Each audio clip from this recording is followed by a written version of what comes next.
Yo, respecting perspectives crew. Yo, I got one of my main men right here. Okay, me and Ryan go back, and gosh, we've been through so many different evolutions of friendship and musicianship.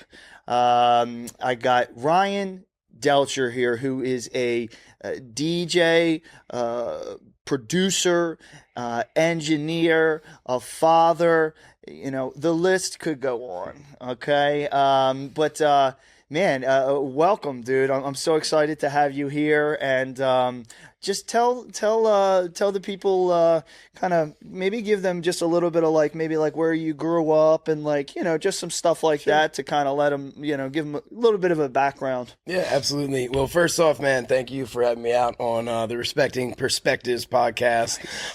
It's been really cool seeing all of this come into fruition. It's always an inspiration when I see friends, following their dreams and actually executing on them. So big love to that. Thanks, man. Little bit about myself. I'm from Baltimore. I grew up in Baltimore County. Really kind of lived all over the place, around up and down the East Coast. I've lived out in California for a little bit in my 20s. So I've traveled around. I got a little bit of cultural variety from moving around a little bit. Nice. But yeah, so I'm from Baltimore. As of recently, I've been really back into my music project, CATA-PILLA, as Mr. AWOL over here was mentioning. So I've been really heavy on doing that recently, making new music, performing, and really trying to just build a community around drum and bass and music I love. Nice. Love that, man. Love that. Why don't you tell everybody what are some of your early inspirations as far as like music goes itself? I know because you're a very multi-genred individual. What were like some of maybe like the early like CDs? Ryan and I were just talking about like some of the old CDs that he had. I think he said he had like the Sum 41, Eminem, Classics, and Blink classics, 182, yep. and I was like, dude, you hit him. So That's my CD wallet right there in the Right. bottom of my car, man. No, and I used to love making mixtapes, man. I really think that was like my first stab at DJing, like little 10-year-old me putting together mixtapes and burning CDs off LimeWire. But no, man, some of my early inspirations, I'm big into hip hop, so I loved like 50 Cent, Snoop Dogg, Dr. Dre, Eminem, anybody on Aftermath. I love Tribe Called Quest, some of the old school boom bap stuff. Also loved Blink 182, Sum 41, some of the classics you mentioned, Limp Bizkit. I was really all over the place. As far as electronic music goes, I feel like my first introduction was probably The Prodigy. Just hearing their music in movies, I was like, what is this? Just the Right? high energy drums and stuff. That's kind of what started to pique my interest in electronic music. Really, and I got into like listening to Crystal Method and at an early age, that's really where, the electronic stuff came in. And then when I got to college, it was all about bass music when I went to University of Maryland. So I was really close to Oh, DC. nice. Got introduced to the DC music scene and really fell in love. How old were you when you kind of were introduced to like bass music itself? Probably like my senior year of high school, I went to my first like rave with my cousin. It was out in like Pasadena in the woods, and we had to follow these little like blinking lights a mile back into this trail, and then it just opened up to just chaos, organized chaos. And she, brought me around. She was older than me and brought me around to some of those events. So that's really where I got a taste. And there's lots of drum and bass, so that's where a lot of the drum and bass Nice. inspiration and influence comes from, man. It was like a whole nother world, Right? I will never remember just like walking into that environment, like, where am I? I need to be here. This is awesome. Right? Yeah. If you could like describe it though, like if you could describe maybe like what was kind of maybe like either going through your head, because I'll kind of start with like when I was introduced to bass music, and I remember like feeling like this sense of like wow, like there's so many other things out there that like I don't know about, you know? And it really opened my mind to just all of the things that the world has to offer. And, you know, it's so cool. I mean, we're so lucky to be able to, you know, experience like all of these, you know, different things. And I do remember just like the community aspect, you know, of it too. It just felt like everybody was there, you know, for the music itself, you know? No, you touched on, you know, the thing that keeps me coming back is the community within the live music scene. Like I mentioned too, I mean, I've traveled all over, but the live music scene here on the East Coast and the Mid-Atlantic is really special. Between the electronic scene and the jam band scene that I'm very involved in and supportive of. But again, back to your question. So how did that make me feel? Yeah. I mean, man, I was enamored. I was infatuated with this. I had never seen, you know, the colors or that style of music or really the energy, you know, it was the energy that I was like, whoa, this energy is infectious, you know? And, that's really kind of what took hold of me, really. Just that experience of just feeling like a part of something too. Like I feel like dance music, and you're moving and you're sharing, you know, those moments with people on a dance floor, and you know, you really get to connect with people. Yeah, for sure. What were some of, let's see here. I remember, this is a throwback here. What were some of the venues that you know, remember from like back in the day that kind of like helps you, you know, kind of get introduced to like some of these things? Do you remember? Yeah, Bourbon Street for sure was shout one. out. Bourbon Street, rest in peace. Paradox also, rest in peace. Yeah. Those were two big ones that I was going to a lot. Out in DC, we used to do stuff at DC Eagle. That I used to go there. You know, and then there's venues still today that, you know, were early in my career that are around. The 8x10, always Soundstage, has always done cool stuff. But for sure, one venue I really miss, I'd say, is probably Paradox. Paradox was crazy. They always had like 5 rooms of music and all different, like, didn't matter what you liked, there was something for you there. That place was really special. It was a cool spot. For sure, for sure. Let's talk a little bit about production itself and like kind of, you know, how did you start making other than, you know, the line wire burn and stuff like that, but like how did you start you know, your production journey itself? I guess I really started with DJing. I bought it was when I lived out in California. I was really kind of working on myself. I was new in recovery when I was out there, and I picked it up as like, you know, as I mentioned how passionate I was about the bass music scene. I was like, I want to do more. I want to be a part of, you know, and I want to do this. So got a controller and I started kind of DJing and figuring out how to blend different tracks, figuring out the styles of music that I liked. And then I formally did some music training with this program out in California and got into production. And I really started, like, for my process even, I'll get into it a little bit. Yeah, please do. One of the easiest things and the coolest things that I was taught was like song mapping, right? So if there's a certain style of song that you like, you take that, bounce it out, put it into your DAW, and then kind of recreate it in your own style, right? So you take the first 8 bars and learn how to make that intro. And that really accelerated me in being able to learn how to write my own music just with song structure, figuring out how to use certain sounds and certain effects to create energy, you know? Yeah.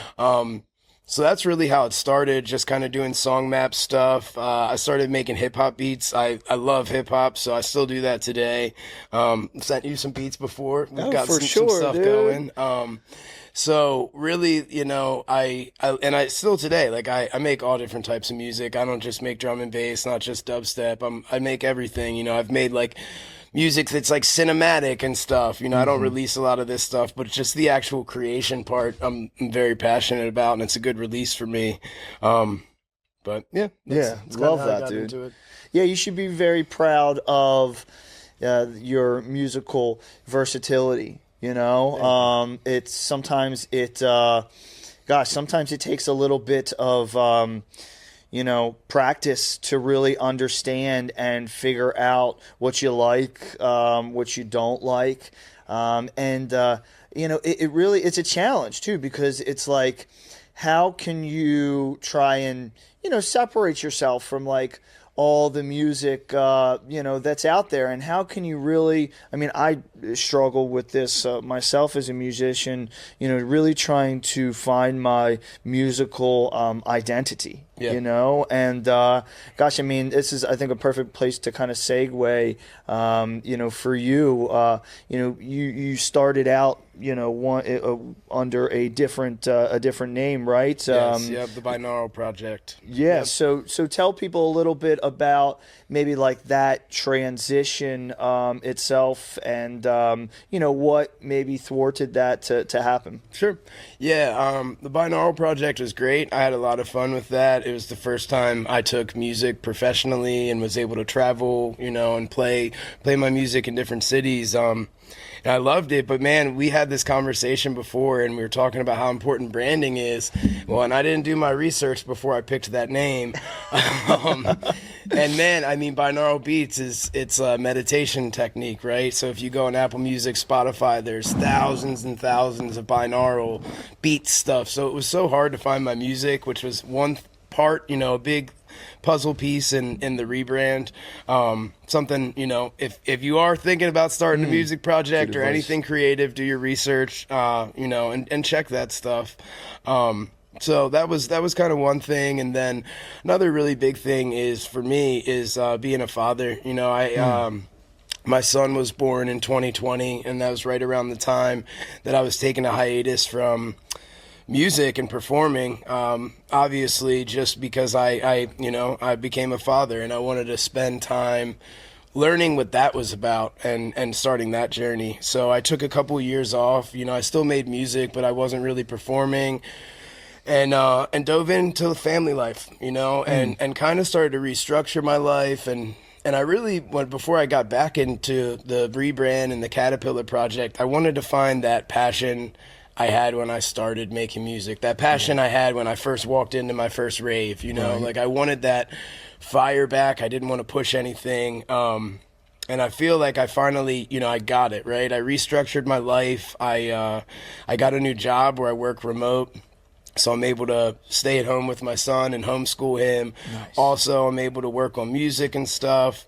So I really kind of restructured my whole life, and I got that fire back, and I'm ready to go. I feel so good right now, and I feel so passionate about my music project and the performances and the shows that I've been playing at this year. And so it was, to me, it was very natural, right? Like the break was very organic, and that time for me and my family, and wanted to build that foundation so that, I was rock solid. So when I go do this stuff again, I don't have to worry, right? Like for me, if I have, chores or something I need to do, I can't get creative. I have to have like a clean house, clean slate, and that's when my flow state, that's when my creative juices flow, the passion, right? So it feels good to be back there. But that was the couple of other factors as well with the rebrand. The other thing is I've definitely changed flavor as far as my live sets. I've been playing a lot more high energy drum and bass stuff and UKG stuff. So that's another big change too with the Binaural project. I was doing more dubstep and like halftime stuff and more glitch hop stuff. So it just felt right to make the change, and I really do like the new name.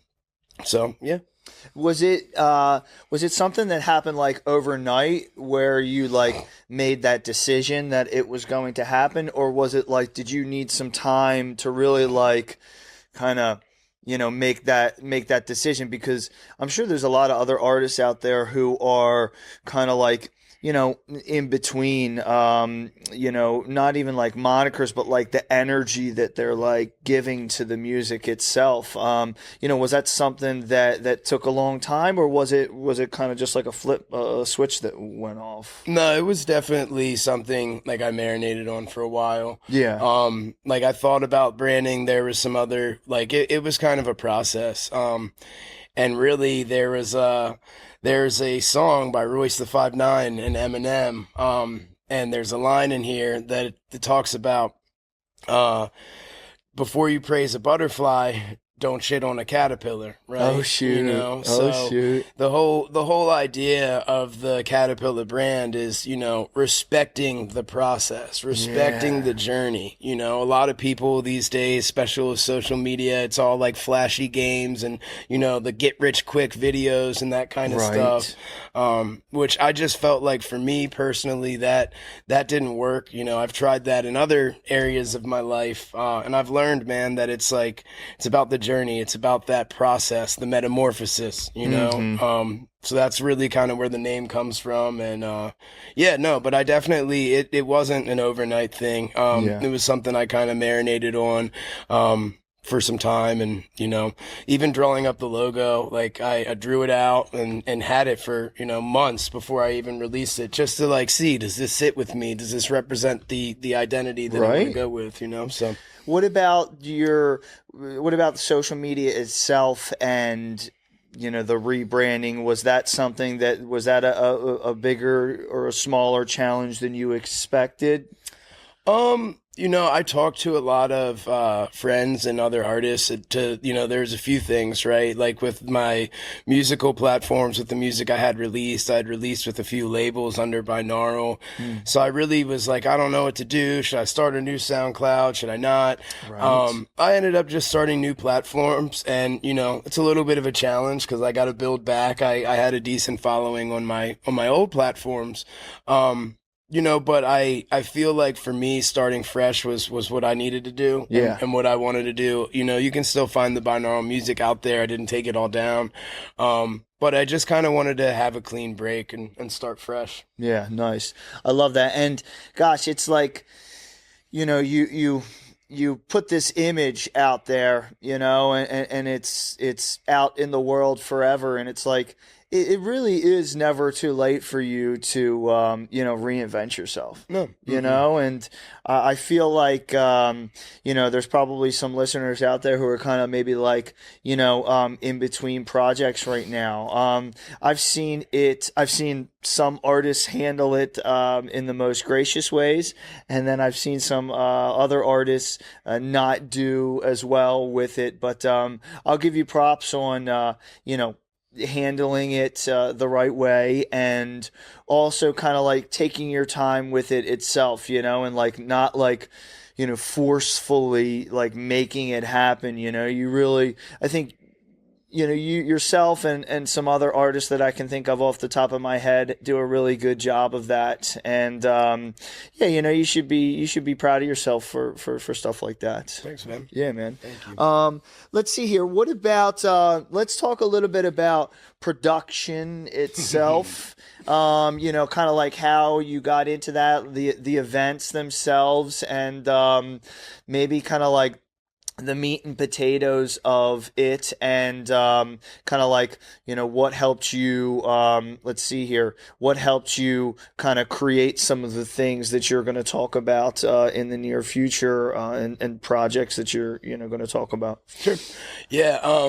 So I guess for me with events, it really all started with promoting. I worked with a couple local promotion companies, you know, just doing stuff on social media, putting flyers up, around town, and then that kind of evolved into doing some artist hospitality work and like artist transpo work. So, you know, picking artists up from the airport, getting them to the venue, the hotel, that kind of stuff, making sure, you know, riders are fulfilled in the green room. So kind of that's where I got my feet wet.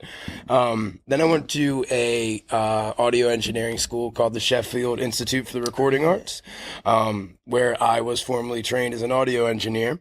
Right out of school, and during school, I got an internship at a recording studio called Lineup Room. That's where I met you. That's where AWOL and I kind of really built a relationship, got to work together creatively and professionally.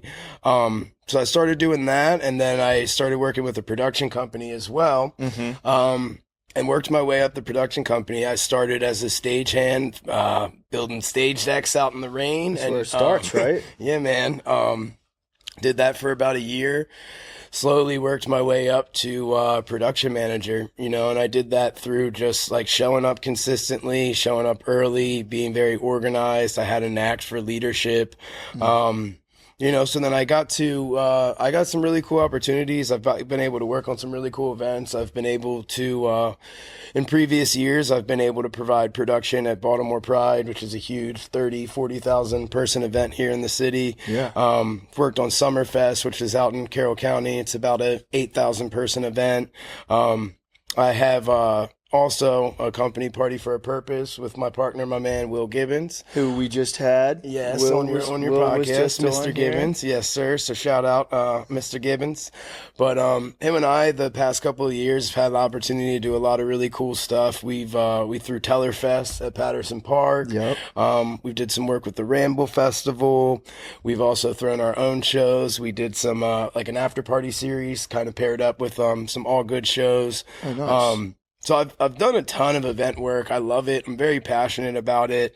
I would still, I think, be doing that professionally had I not, became a father.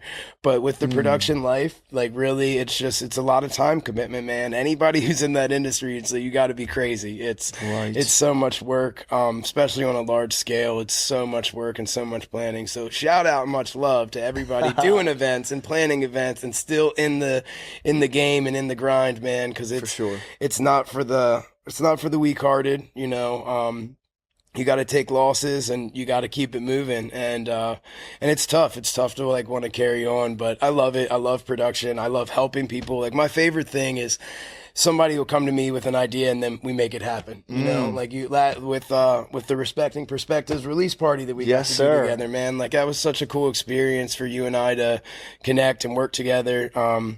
Andrew came to me with a vision and we made it happen. I even designed it out in Vectorworks, the little 3D model before we had the event. And it was a lot of planning. We did some rehearsals.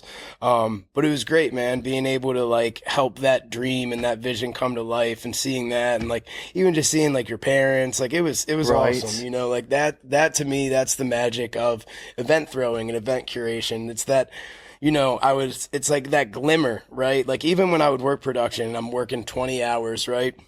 There'd be that moment where I'd walk out into the crowd and be like, man, this is magic. When it all comes together, it's magic. And it's very important, I think, in life even, to remember those moments, right? Life gets really hectic and you're doing all this stuff. You got to just take a second and be like, man, this is awesome. This is magic, Yeah. You know what? I want to elaborate a little on that. The show itself, dude, we killed it.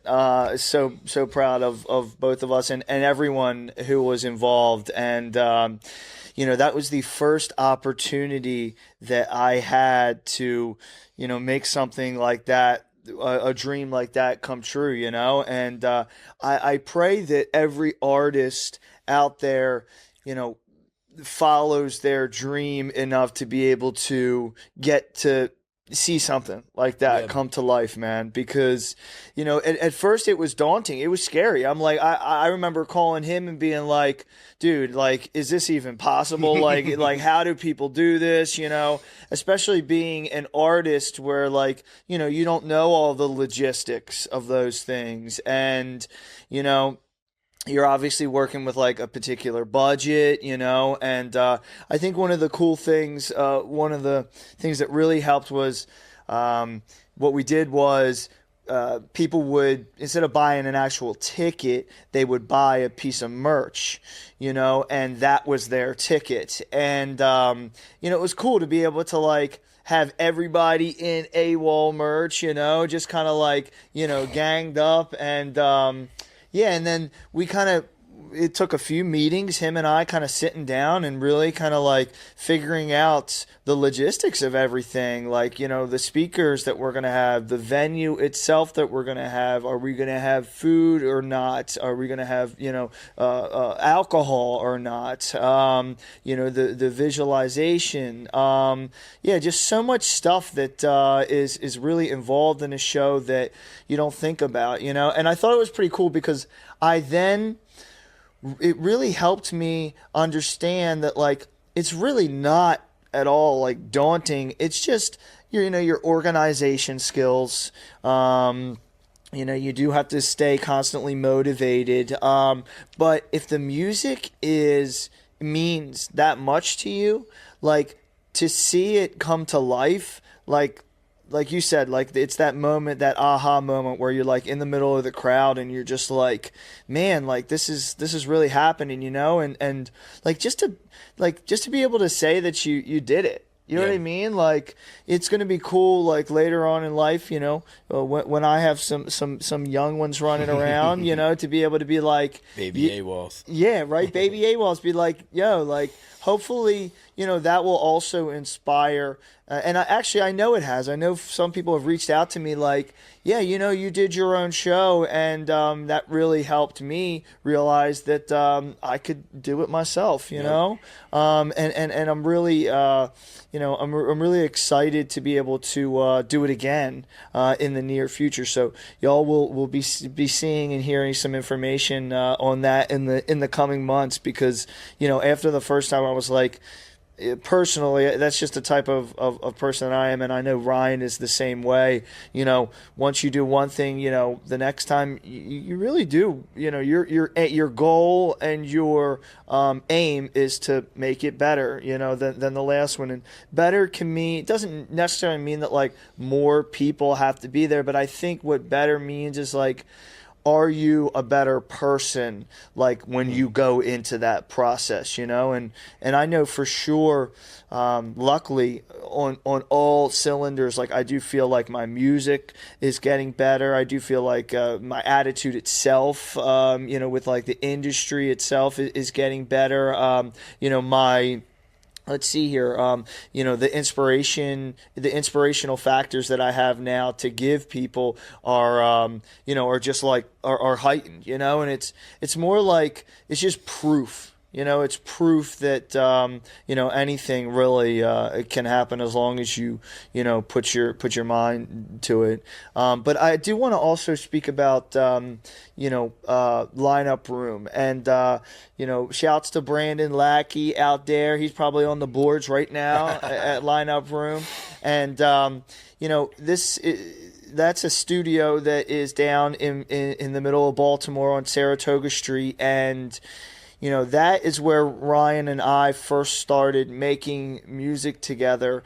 And let me tell you something. There was this like month to like 2 months where I was recording a project which I will be releasing in the next like year or two. But like I felt like that was like the time and the moment that I knew that I was meant to be making music like my whole life. We Like had some special moments there, man. It was sick. I just remember in the studio, numbness. dude. Like that moment. Like I know exactly what I'm talking Yeah, about. man. Just jamming together in the studio. Such an inspirational time, really. Dude, I'll never forget that. And that will be something that will continue to motivate me forever in my life. And it's cool because it's like, it's not just going to motivate me to like make more music or different music, but like anytime like I come up against like a challenge, or anytime I come up against a hurdle that I'm not sure about, I'll think about that time and really be able to, and it's gotten me. That moment itself has gotten me through a lot of things in the near past. Some hurdles that I've been trying to get over, that I was able to get over, and I know that every artist out there has the ability to be able to have those moments. I think it's really important to say that, and there will be times where it seems a lot, it's a lot rougher, or you do feel like the things around you just like aren't lining up. But guess what? Like when there's that time when they do line up, like it's worth it for all the ones that don't. I can promise that. So I'm super grateful to have been able to go through that with you, and yeah, I'm excited to be able to share that project itself with the world. And dude, we're making like a documentary on it, and we're gonna either like recreate that scene, or we are going to have like a whole chapter that is dedicated to like that month or two that I had there. So I'm super excited for that. But let's talk a little bit about like balance, okay? Yep. And how do you feel like balance is important in your life, and basically everyone's life. We mention balance a lot in this podcast, and everyone has a different way of balancing life itself, like mental health, let's see, working out, stuff like that, therapy. Yeah, man, give us a little bit on how you keep balance, because I feel like you actually do a really good job of balancing things. I try. No, balance is really, really important in my life. I'm pretty busy. Everybody's busy, right? But I got a lot of stuff going on, with just family, with being a father, my professional career, and we didn't get into too much, but, I work remote, so I have a full-time career, kind of a stay-at-home dad at the same time with that, the music project stuff, working on events, so I got a lot of stuff going on. And for me, like, one thing, I guess, for me that's really important is like I got to make sure I'm feeding every area of my life. And the way I look at it is kind of all, different Venn diagrams, right? We have like fatherhood, we have family, we have music, we have relationships, right? And all these Venn diagrams kind of all come together, right? And if I'm not feeding one of them, if I'm not being a good partner, if I'm not, being present as a dad, if I'm not, sitting down at the computer and making music, I start to feel it. Like I almost feel like physically ill if I'm not like feeding one of these areas of my life. Wow. So I feel like for me, balance is it's become like an organic way of being for me. And being able to manage my time is really important, but I've gotten really good at that over the years. Production management has gotten me really good at that. I used to like production management. I'd have every 10 minutes written out for a 10-hour load in of what had to happen. Right. So I don't plan my days like that, but I do plan my weeks out and calendars and all of that stuff. It's really important. And time blocking, I time block a lot, which allows me to dedicate certain time, like, hours of my day to certain things, right? Like, if it's 2 hours, I try to give myself 2 hours every day to work on music. But nice. I leave that open-ended, right? It doesn't mean like I have to sit down and make music.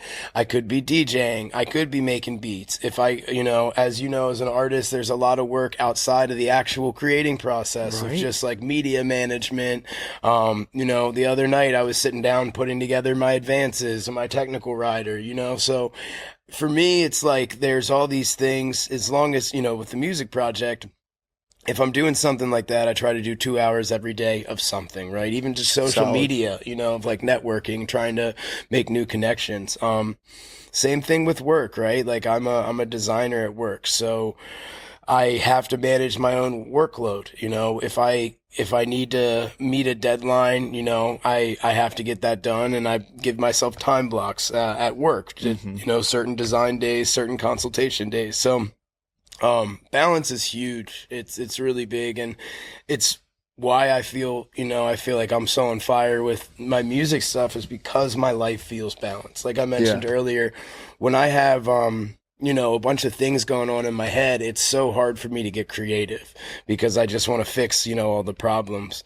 I heard one time from another artist, if you have more than 6 things you're juggling, thinking about in your mind, there's no way you're going to be able to be creative. So Just think about that. So like just like regular juggling. I mean, how many balls even can you... even like it could be like, oh, I got to do laundry. Oh, I got that ticket I got to pay. I need to go grocery shopping. You know, you have like, just if you don't take care of your shit, you're not going to be able to like give yourself that time to really dig in and create, you know. And I feel like that was kind of one of my barriers. Before coming back into the CATA-PILLA project, I couldn't figure out, like, I'd sit down to try to write music and it just wasn't there. I'm like, why, what's changed, right? Well, I just had so much going on, man. I had to organize my life. I had to get some stuff together, you know, and get ahead of things, right? Like, early in my 20s, I felt like I was always very like responsive and lived life in a responsive way, and just kind of life came at me and I just took it. Now I'm very proactive, you know. I'm goal oriented. I'm thinking, you know, not only a year ahead, 5 years ahead, 10 years ahead. I think that's it's been monumental for me, at least, realizing that like, I kind of have to have a clean slate if I want to dig in, you know, to my creative endeavors, because that's when I get the best energy. That's when I can get to my flow state like the quickest. You know? Love that, man. You explained that very well. Tell me a little bit. I want you to dig a little bit into fatherhood. Itself, you know, Mr. Silas. Man, tell me what's it like to be a dad, and you know, maybe some of the ups and downs itself. Tell the people we'll dig what it's in, man. Man. Being a father is awesome. I just like watching him grow up. My son's name's Silas. So just watching Silas grow up and the lights turn on in his eyes, and the personality develop. It's truly a one of a kind experience, you know, and the love that I have for him and he has for me, it's just like, it melts my heart. You know, I got a soft spot for my little guy. And it's been great, man. It's great to be able to teach. You know, I know growing up, there's certain things that like I went through that, you know, I wish could have went down a little bit differently. So I get that opportunity to provide, you know, different experiences and kind of different perspectives to my son. You know, he's really smart. He's was about to be 5 in April. But even so, you know, I sit down and have like real conversations with him, and just like being able to guide somebody and help, you know, grow them and give them the space to grow on their own is truly magical, man. I love it. And truthfully, I didn't ever think that I was going to have kids. Truthfully, and it's like, I'm like, what was I thinking? This is like the best thing ever. Nice. And it's been great, man. I mean, outside of just, you know, the love that I have for him and being able to have that experience, he's really helped me, you know, save my life and clean my life up a bit. I feel like Silas came at a really monumental time for me. I was going through a lot, and it was kind of a wake up call, and it's been great being able to step up to the plate and like be such a good dad, and, you know, just be present, man. Like being present is so big. Like just being able to hang out, be present, be a good, you know, role model is awesome. And I wouldn't trade it for the world. Love that, dude. You said very well said. You should be super proud of yourself for, you know, stepping up to the plate, you know, and doing things, you know, the right way. And I will definitely have to say that, you know, since you've had your son, you know, I have seen a huge monumental shift in just the way that you carry yourself, and not saying that the way you carried yourself before was bad. But we were a little wild. Yeah, we were a little wild. You know, we a little bit. But no, really, man, you can see, you know, and it's crazy. It's like, you know, back to like your project too, to kind of tie everything in there, you know, like you had to go through that metamorphosis, you know, and I would say like Binaural's like that pre-dad, you know, and CATA-PILLA is that post-dad now, you know, and it's really important to, you know, be able to take control of those opportunities in your life and those shifts that occur, and not just, when one chapter ends, another one begins, and it usually has a title, and you have to figure out what that thing's going to say, you know? Well, I mean, and one thing too, I talk to other parents, right? And a lot of times you always hear, oh, because I had kids, I couldn't follow my dreams, or I'm too busy. And I throw all that shit out the window, man. Like, if you want to go after something, you can do it. It doesn't, I don't want to, there's whatever excuse it is, that's what it is. It's an excuse. Yeah. It's hard. It's not easy. I'm not saying it is. It's a challenge, and you got to work for it. But if you want it, you can get it, and I've spent, the last 4 or 5 years of my life restructuring my entire life to get back to music, which is my passion, man. I mean, without performing, like, I feel this void, and being able to share music and perform is something I love so much. And I don't think that being a father should stop me from doing that. I'm still a really good dad, and still able to show up for my son all the time. But I had to, restructure my life to do that. And I want anybody else out there, if you're going through anything, it doesn't just have to be, parenting or fatherhood. Everybody has challenges in your life, man. But if you want to do something, you can do it. You can go after it. You got to put a plan together, and then you got to just take the first step. Sometimes you don't know, what the second step's going to be. Put a plan together, take the first step, and trust the process. Love that.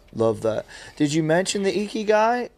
The Ikigai. Oh yeah, so that's the Ikigai is the concept that I was kind of talking about with the Venn diagrams, right? Gotcha. So Ikigai is I wanted to learn more about this. It's a Japanese concept that's really about balance and kind of what we were touching on here, and it's about how to find joy in your life, right? I think it's very natural that all of us, we might have a job or a professional career, we have family, you might have something you're passionate about, whether it's a creative endeavor or, skateboarding, snowboarding, whatever it is, right? And so we all have these different areas of our life. And that's kind of where I was getting on, talking about feeding each one of those areas, right? You don't want to neglect any of those areas, or it kind of, so think about you being in the center, right? And all these Venn diagrams kind of connecting. And, the center is like you're at peace, your joy, your happiness, your love, right? If you stop feeding that, a piece of that Venn diagram breaks off. So a piece of you, it's like I was talking about, I felt like when I'm not performing or sharing music, I have a void, right? Well, I'm not feeding one of my passions. I'm not feeding one of my, the foundational pillars of my life, you know? So, that's kind of what that concept's about. And, I feel like the major theme that we're talking on today, again, is that balance and being able to, structure everything, in a way that you can feed all of your passions and areas love of your that. life. Doesn't Futuristic have like the rapper have like an album that's titled that as well? Are you familiar? I think so. I haven't heard the album, but I'm familiar. I think, I've heard that term before, and I think that was where it was.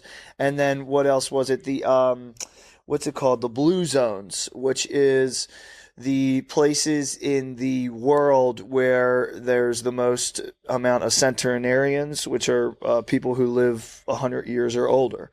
And in I think it's Japanese, right? Yeah, it was in Japanese culture. Like, that is one of the pillars that helps them really live that long. So like, it's literally like proof that it will make your life better and longer. I feel like maybe we kind of lose track of that, over time, and being able to kind of keep all of those things present and have them change as well. It's really important for you to kind of assess those things as you go on, and take that time to yourself and be like, okay, you know what, like, these are the new diagrams, or these are the new circles of my life, and maybe sometimes, one or two of those circles are, going to float away, but at the same time, there's going to be other ones that are coming into your life and figuring out, how to, I think you said that the best way, how to feed those things, but man, dude, I appreciate you so much for coming through, man. Man. I got something though. I got something for you though, real quick. I got your old self. Wait a second. Who's this? This is oh my goodness. This is pre-binaural. This is. Oh my gosh. Okay, listen. I first off, I gotta say you've become an awesome man and human being, and you lived a pretty wild lifestyle. Right now, you're living it wild in a different way. I'll tell you that. Yeah, your old self, your new self is sitting next to me here. I'm going to give him the phone, and he's going to chat with you for a few minutes. What do you got to tell him? Where are you at, fool? Oh, yep, that checks out. Nah, so man, no, all right, let me talk. Okay. Well, I want to tell you something. I'm here on the Respecting Perspectives podcast. My man AWOL got a hold of you somehow. I want to let you know, man, things are going to be okay. It's going to work out. Stay consistent, be yourself, follow your dreams. And I promise stuff's going to work out. Might be a little rough right now. You might not see that. But it's going to work out, man. All right, I'll let you get back to it, buddy. Rip it up. Tell him you love him. Tell him you love him. Love you, buddy. Peace. All right, love you, bro. Listen to everything he said, and maybe, do keep doing some wild stuff, because you really do have some fun throughout your life. All right, peace. Dope, dude, dope. I got one more segment for us, okay? We got rapid fire here. Uh-oh. Rapid fire. Okay. All right. So you're going to have to answer these as quick as possible. All right. Okay?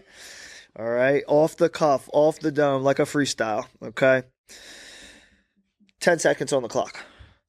Would you rather have the ability to fly or read minds? Fly. What's the best ice cream topping? Cool. Hard shell chocolate. Oh, there you go. Yeah. If you had to move someplace you've been to on vacation, where would it be? Switzerland. Somewhere you haven't been on vacation. Somewhere I haven't been on vacation. If you had to move there. If I had to move there. Australia. There you go. Hey, mate. All right. Explain how you met your best friend. Let's see here. Music for sure. Yeah, nice, nice. If you could rename your family pet, what would it be? Cheech. All right, let's see here. What's the most important thing your parents do for you? Just show up for me, man. Yeah, show up for me. Nice, Be love good that. grandparents. Have you ever cheated on a test? Yes, I have. Yes. Okay, we don't have to dig into that. All right, the family put you in charge of burying a time capsule. What would go in it? Time capsule. A USB with all my music on it. There you go. Nice, nice. Which member of the family do you think you know the least about? Let's see here. My cousin Nick. Okay, reach out, Nick. Do you think it's okay to eat food that fell on the floor? Yeah, 5-second rule. 5 seconds, baby. Come on. On a scale of 1 to 10, how strict are your parents? Scale of 1 to 10. How strict are my parents now? I don't know. 5. Which one's more strict? My dad. Okay. What was the last thing that made you LOL? Ryan Bradshaw on the podcast. Nice. Your last podcast guest. Yeah. What was it? What was it that he said? Oh, just him on the phone with his old self. Yeah, nice. That's a funny segment. Nice. All right. If you could only celebrate your favorite holiday or your birthday each year, which one would you pick? So either your birthday or my holiday. Do I have to pick the holiday too? Yeah. Halloween. Nice. All the time. Yeah, this is a good one. Do you like clowns? I don't know, man. We're kind of iffy on clowns. Yeah, clowns are. I could maybe do with that. I feel like clowns are getting popular right now. It's freaking me out a little bit. That's just like a hot clown. Well, yeah. It's kind of scary to me too. Yeah. All right. Have you ever picked your nose and eaten the booger? No, but Silas though. Sorry, dude. Didn't mean to put you out there. Come on. You know, it happens. We're gonna have to cut that. It happens. What sound does water make when it's coming out of the faucet? Imitate it. All right, tell everyone a new fact you learned today. New fact I learned today. Huh. I learned. Man, I really didn't do much today. Come on, you learned something. You had to learn something.